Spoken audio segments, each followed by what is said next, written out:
Well, the Osoyoos Coyotes are off on their Christmas break, but they hope the bad taste in their mouth doesn't affect their taste of turkey. Coyotes lost for the first time at home on December 19th, giving the North Okanagan Knights a Christmas present in their quest to finish in the playoff picture. The Osoyoos Coyotes also found out it's tough to win with 4 regulars out of the lineup. Jake Ryhori was home on a personal matter.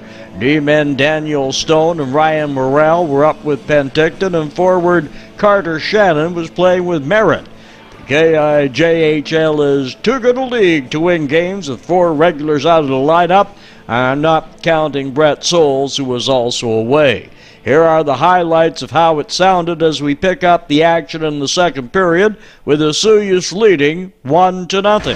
Now back in behind the net in the Coyote zone. 2.5 gone now in our second period.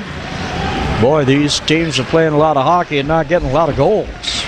Didn't happen in the last game or the game before that one, and here we are tonight. 1 goal scored, and we're about 3 minutes in the second period. They score, and we're all tied up.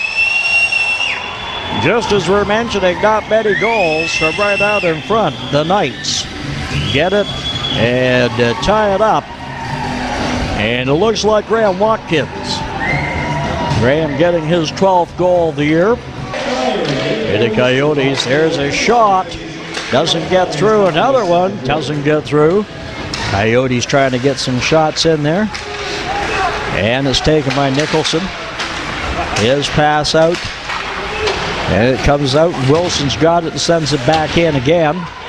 Bell plays it down, but the Coyotes rolls it out towards the net, but no one was there other than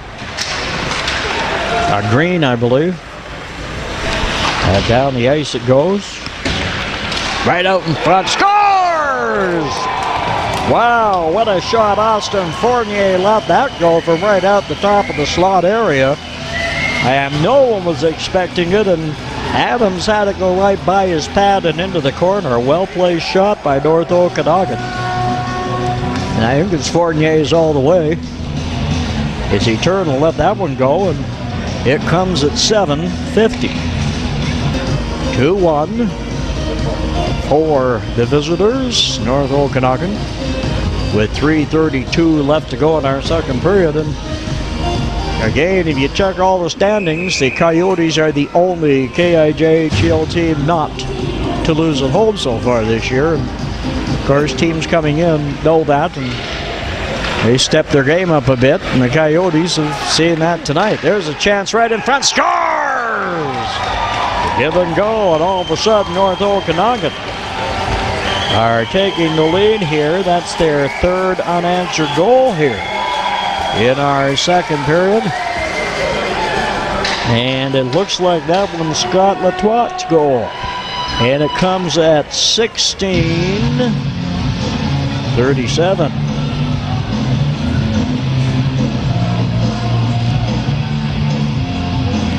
That looked like Scott passed it off in the corner, went and took a return pass and was able to one time it past Adam Jones. The Coyotes are down a pair here and their home ice. And if anything, North Okanagan has certainly been taking the play of the Coyotes this period with 3 unanswered goals. Here they come out to center ice, and that's as far as they're going to go. Here we go again with Reiner Glimpel. He can't get it in there. Now a loose puck. Almost with Mitchell Lucas, but he had to come and get onside. Now here's LaRue coming in from an angle, trying it back. Scores! Glimpel!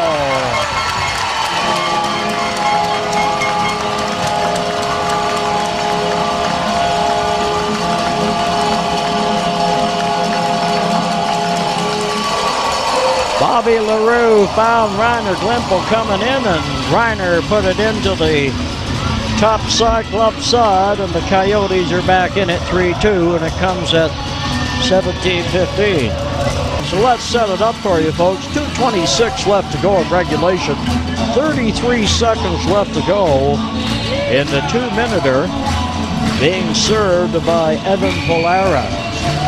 And John Denver going at it over the PA. And here's a chance of the Coyotes. coming down. Here's Rapoli. He couldn't get anywhere as that puck kind of stayed outside of the blue line. Playing it in. Now in behind the net, looking. Getting it back to the line to Green. They're going to fire a shot. Scores on a tip-in out in front. And that one is Mitchell Lucas.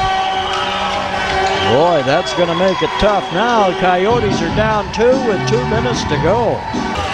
And now Cleaver will get it. Jones is on his way.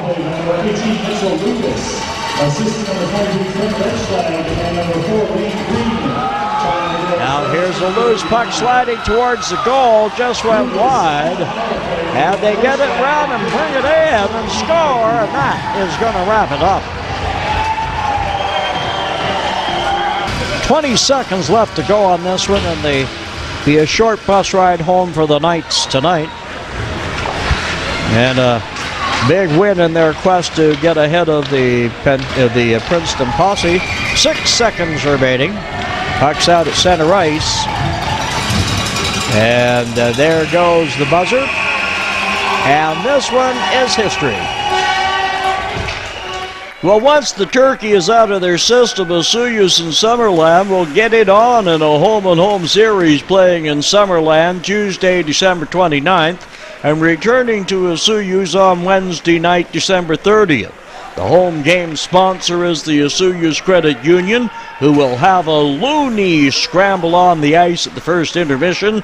Then in the second intermission, there is $850 up for grabs in the Chuck-a-Duck jackpot on the fresh ice. Going into the action, Osoyoos is 4 points ahead of Summerland in the battle for first place. They also have a game in hand.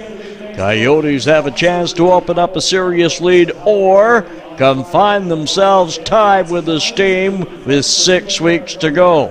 We'll find out what happens. That's coming up December 30th at the Sun Bowl Arena, 7:35. Well, let's move over to the NHL. It's going to be interesting to watch the Western Conference, the Pacific Division, with the Canucks, Oilers, Flames, Kings, Sharks, and the Ducks. Only 12 points separate all 6 teams. And the team to watch is the Oilers, or more to the point, Connor McDavid when he returns. Here is what I saw him watching his NHL debut over the first 3 weeks going back into October. First of all, the size of McDavid, as he has a build, reminds me of Phil Esposito. Big upper body with strength. McDavid is probably still going to grow an inch and add a few more pounds of muscle to that frame. Now, when Connor McDavid turns on the afterburners, he's in the top 5% in the NHL skating with speed and skill and the ability to weave in and out of traffic. McDavid also has strong forearms and wrists, is able to control the puck with his arms fully extended, making it hard for the opposition to check him. Wayne Gretzky had more assists and goals in his NHL career, as he had the ability to draw a crowd, then feather the puck onto his teammate's stick, who then deposited the puck in the opponent's net. Many times sportscasters commented on the peripheral vision of Gretzky and his ability to spot the man in the clear and put the puck on his stake. Connor McDavid has that art down to a T. The only others able to pass like that are Henrik and Daniel Sedin, but they got a head start passing back and forth to each other when they were in the womb. Connor McDavid will not be a Lady Byng candidate, though. He doesn't mind dishing it out and taking it, although a broken wrist last year and a broken collarbone this year, he has to avoid becoming injury prone. And let's face it, when you're one of the best NHL players, you have to expect to be hit and checked hard. The former #1 pick of the Oilers, Nail Yakupov, has been in the not-so-good category in his first couple of years. However, playing with McDavid, he was starting to find his game, at least to some degree. But the Oilers are finding out that whoever is on the ice with McDavid benefits from his style of play. Oilers coach Todd McClellan notices. That is why Connor McDavid was out on the power play. That's why Connor McDavid is out on the penalty kill. When the McDavid line is out on the ice at least 40% of the time, Connor McDavid is the dominant player on the ice for both teams. Then comes the knowledge of growing up and being nuts about the game as a youngster. You develop what we all call puck savvy. I was amazed at how quickly McDavid adjusted his game, as he is certainly being followed by a horde of network TV cameras both on and off the ice or working out on a football field. Connor McDavid is the main attraction in today's game, and Todd McLellan told him, get this, if you feel you can do it, go ahead and take over out in the ice. Go for it. Now, how was that for an NHL endorsement for a guy who's 18 years old? Half of all the players in the KIJHL are older than Connor McDavid. Now, just before McDavid was injured, he was playing like any star in the league with 5 years' experience. Now that Todd McLellan has the Oilers playing a much improved game, it should be quite a lift to get McDavid back into the lineup.